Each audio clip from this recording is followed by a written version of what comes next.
당원이 주인되는 대중정당이 되면 고질적인 계파가 해체됩니다. 사람 위에 사람 없고 사람 밑에 사람 없다.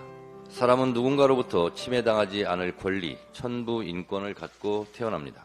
민주주의 제도는 수천 년 동안 수많은 사람들의 핏값으로 쌓아올린 금자탑입니다. 지금은 당연한 것처럼 여겨지는 권리도 따지고 보면 수많은 사람들의 오랜 노력과 고초 속에 피어난 꽃입니다. 대통령 선거 때 만 18세 이상 국민 누구나 1인 1표의 투표권을 행사합니다. 그러나 37년 전에는 국민들에게 대통령을 직접 뽑을 권리가 없었습니다. 10,000명만 체육관에 모아놓고 대통령을 뽑았습니다.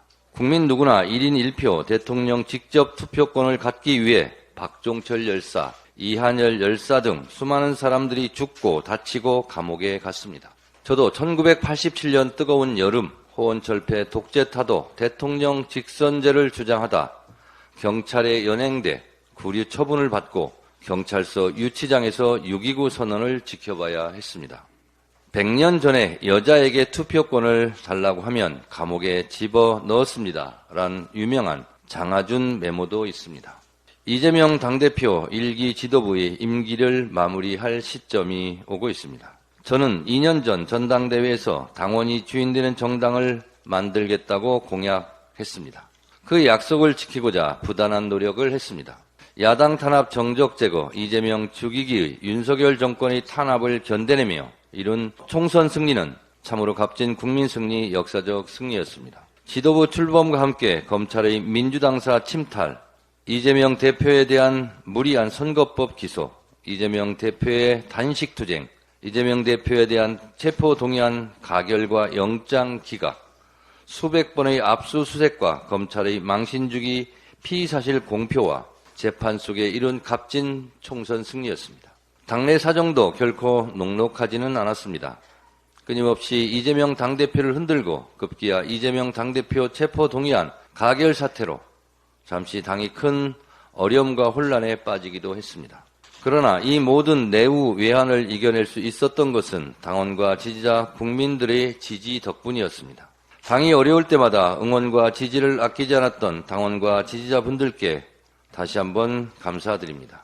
이러한 어려움 속에서도 당원이 주인되는 정당 건설을 위한 발걸음은 멈추지 않았습니다.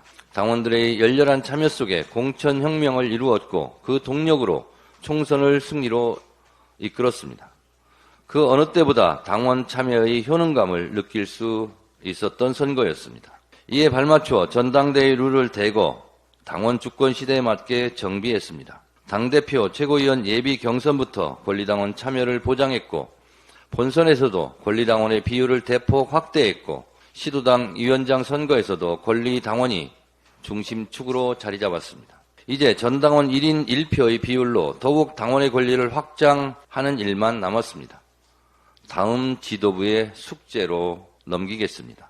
이처럼 당원이 주인되는 정당이 되면 당장 계파 해체의 효과가 나타날 것입니다. 계파 보스가 없어지고 계파 보스에 줄을 서서 공천권을 따보려는 시도를 할 의미가 없어집니다. 이제 당원 중심적 사고를 해야 하고 당원들에게 평가를 받아야 합니다. 당원과의 만남, 당원과의 소통을 더 늘려나가야 할 것입니다. 계파가 없어지고 정책과 노선에 따라 정파 활동이 활발해질 것입니다. 정책 공부 모임 중심으로 건전한 토론 문화가 정착될 것입니다. 당이 건강해지고 유능하고 강한 정당이 될 것입니다. 강하고 유능한 정당, 당원이 주인되는 정당으로 정권 탈환의 길을 넓혀 나가야 합니다. 180석이나 졌는데 뭐 했느냐? 지난 21대 국회 민주당에 대한 당원과 지지자들의 원망이었습니다. 22대 국회는 이런 원망 대신 뽑아줬더니 밥값한다는 효능감을 보여드려야 합니다. 여의도에서, 광장에서 출탁 동시의 협력을 통해 이 무도한 윤석열 정권을 조기 마감시켜야 합니다. 지금은 의견이 분분해도 시간이 좀 지난 후에 생각해보면 당원이 주인되는 대중정당이 얼마나 큰 무기였는지 알게 될 것입니다. 당원이 주인되는 정당, 당원 주권시대, 그것이 시대 정신이고 정답입니다. 당원 주권시대 편말 들고 우리 한번 가봅시다.